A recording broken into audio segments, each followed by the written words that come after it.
শুভ সকাল বন্ধুরা, কেমন আছো তোমরা সবাই? চলে এসেছি তোমাদের সকলের কাছে নতুন একটি রেসিপি নিয়ে।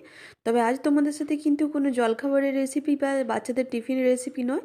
আজ তোমাদের সাথে ভাত কিংবা রুটির সাথে খাওয়ার মতো একটা রেসিপি শেয়ার করছি, যেটা দুর্দান্ত সাথে আর খুবই ইজি। তো আজকের রেসিপিটার নাম হচ্ছে পটল বাটা। তো দেখো, আমি প্রথমেই নিয়ে নিয়েছিলাম কিছু পটল, যেটা তোমরা দেখে নিয়েছো। পটলটা ছোট ছোট করে কেটে নিয়েছি। এর পটলটাকে আমি জাস্ট একটু ভেজে নেব। ভাজার জন্য তোমরা যে কোনো মাপের করে কাটতে পারো, কাটাটা কোনো নয় যে ছোট কিংবা বড়ই কাটতে হবে, সেটা কোনো ব্যাপার নয়। জাস্ট অল্প একটু 1 চামচের মতো তেল দিয়ে, অল্প নুন আর একটু হলুদ দিয়ে পটলটা একটু আমি ভেজে নেব। খুব বেশিও নয়, আবার খুব কমও নয়, মোটামুটি যে পটলের কাঁচা গন্ধটা থাকবে সেটা চলে যাওয়া পর্যন্ত ভেজে নেব। তবে তোমাদের কাছে বলে রাখি, তোমরা কিন্তু এই রেসিপিটা বানানোর জন্য পটলটা যে ভেজে নিতে হবে সেটা নয়, তোমরা কিন্তু পটলটা সেদ্ধও করে নিতে পারো। সেক্ষেত্রে কিন্তু টেস্টে একটু পরিবর্তন আসবে। তো তোমরা যদি দুর্দান্ত স্বাদের করতে চাও, তাহলে আমি তোমাদেরকে বলবো জাস্ট 1 চামচের মতো তেল দিয়ে পটলটা প্রথমে একটু ভেজে নাও। তাহলে কী হবে, পটলের কাঁচা গন্ধটা অনেকটা চলে যাবে। তো কিছুক্ষণ এরকম দেখো নাড়াচাড়া করে ভেজে নেওয়ার পর, মানে ঢাকা দিয়ে আমি আবার একটু নাড়াচাড়া করে ভেজে আবার ঢাকা দিয়ে নেব। তো তোমাদেরকে এখান থেকে বলে রাখি, যদি পটলগুলো একটু বীজ হয়ে যায় তাহলে কিন্তু অবশ্যই ভেতরের বীজটা ফেলে দেবে। আর যদি কচি পটল থাকে তাহলে কিন্তু ফেলার কোনো প্রয়োজন নেই। তো দেখো, আমার কিন্তু মোটামুটি ভেজে নেওয়া হয়ে গেছে। এর থেকে বেশি কিন্তু আমি আর ভাজবো না। এরকমভাবে তোমরাও এর থেকেও বেশি, কিন্তু খুব বেশি ভাজার প্রয়োজন হয় না। মোটামুটি একটু ভেজে নিয়ে কাঁচা গন্ধটা চলে যাওয়া পর্যন্ত ভেজে নিলেই হয়। এই পর্যায়ে আমি কি করব, এগুলো পুরোটা তুলে নেব একটা প্লেটের মধ্যে, আর একটু ঠান্ডা করে নেব।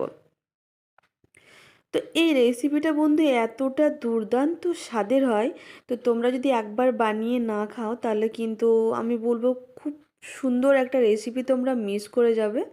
তো দেখো, আমার কিন্তু অন্য একটা প্লেটের মধ্যে নেওয়া হয়েছে। এটা একটু আমি ফ্যানের তলায় রেখে ঠান্ডা করে নেব, কিংবা নর্মাল তোমরা রেখেও ঠান্ডা করে নিতে পারো। আমার হাতে খুব একটা সময় ছিল না, তাই আমি ফ্যানের তলাতে রেখেই ঠান্ডা করে নিলাম। তো দেখো, ঠান্ডা হয়ে গেছে। এরপর আমি একটা মিক্সির জারের মধ্যে কিন্তু এটা পুরো নিয়ে নেব।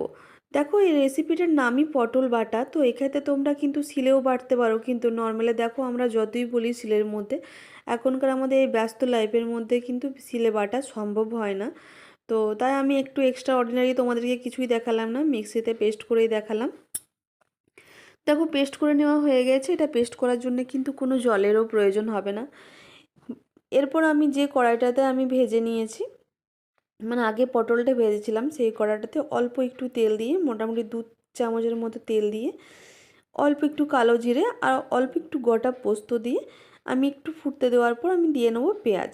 তো এখানে আমি একটা মিডিয়াম সাইজের 2টো পেঁয়াজ ইউজ করেছি। এই রেসিপিতে পেঁয়াজের পরিমাণটা কিন্তু একটু বেশি লাগবে।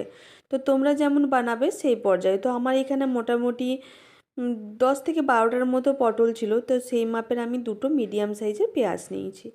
তো পেঁয়াজটি একটু ভাজা হয়ে যাওয়ার পর আমি দিয়ে নিচ্ছি 2টো কাঁচা লঙ্কা গোটা। তো বন্ধুরা, এক্ষেত্রে তোমাদেরকে বলে রাখি, যখন তেলটা দেবে সেই তেলেই তোমরা কিন্তু কাঁচা লঙ্কাটা চিড়ে দিতে পারো। আমি দিইনি, কারণ আমার বাচ্চা আছে ছোট, তো ঝালটা কিন্তু খেতে পারবে না। যেহেতু ওই পটলটা আমি আগে এই কড়াইটাতেই ভেজে নিয়েছি, তো নিচটা একটু লেগে যাচ্ছে, ওই জন্য তো খুব একটা বেশি সমস্যা হবে না। পটলটা দেওয়ার পর আবার ঠিক হয়ে যাবে। দেখো, এই পর্যায়ে যে পটলটা আমি বেটে রেখেছিলাম সেই পটলটা কিন্তু দিয়ে নিলাম। তো এখানে বলে রাখি বন্ধুরা, পটলটা কিন্তু কনস্ট্যান্ট নেড়ে যেতে হবে, নাহলে নিচে লেগে যাবে। আর ওভেনের ফ্লেমটাও কিন্তু খুব বেশি যে তোমরা বাড়িয়ে রাখতে পারবে সেটা না, বাড়িয়ে রাখতে পারো তোমরা যদি হ্যান্ডেল করতে পারো। তো তো নিচে কিন্তু লেগে যাওয়ার চান্স থাকে। আমি দিয়ে নিলাম অল্প একটু চিনি। এখানে মিষ্টিটা দেওয়াটা কিন্তু খুবই প্রয়োজন, কারণ এই রেসিপিটা একটু চিনি আর মানে একটু ঝাল আর একটু মিষ্টি হলে বেশি খেতে ভালো লাগে। শুধু ভাত নয়, রুটির সাথেও দুর্দান্ত স্বাদের লাগে। আমি রিকোয়েস্ট করব, প্লিজ প্লিজ একবার বানিয়ে দেখো। তো কিছুক্ষণ নাড়ার পর দেখবে পটলটা ঠিক কড়াইটা পুরো এরকমভাবে ছেড়ে চলে আসছে, পুরো একটা জায়গায় মন্ডের মতো চলে আসবে, তখন জানবে পুরো তোমাদের কিন্তু রেসিপি রেডি হয়ে গেছে। তো এখানে আমি কি করছি, অল্প একটু তুলে নেব। তুলে নেওয়ার পর আমি আবার লঙ্কাটা ভালো করে মেখে নেব। তো বন্ধুরা, তোমাদের যদি আমার ভিডিও একটুও ভালো লাগে থাকে, প্লিজ আমার চ্যানেলটিকে লাইক, শেয়ার এবং কমেন্ট করতে ভুলো না। সাথে সাথে সাবস্ক্রাইব করো এবং সাথে থাকা বেল আইকনটি প্রেস করে দিও, যাতে আমি ভিডিও দেওয়ার সাথে সাথে তোমরা সেই নতুন ভিডিওটি তোমাদের ফোনের সঙ্গে সঙ্গে নোটিফিকেশান পাও, আর সেই নতুন ভিডিওটি পাওয়ার সাথে সাথে সেইটি বানিয়ে তোমরা তার টেস্ট উপভোগ করতে পারো। তো দেখো বন্ধুরা, আমার রেসিপি রেডি। আজকের মতো ভিডিও এখানেই, দেখা হচ্ছে পরের একটি ভিডিওতে।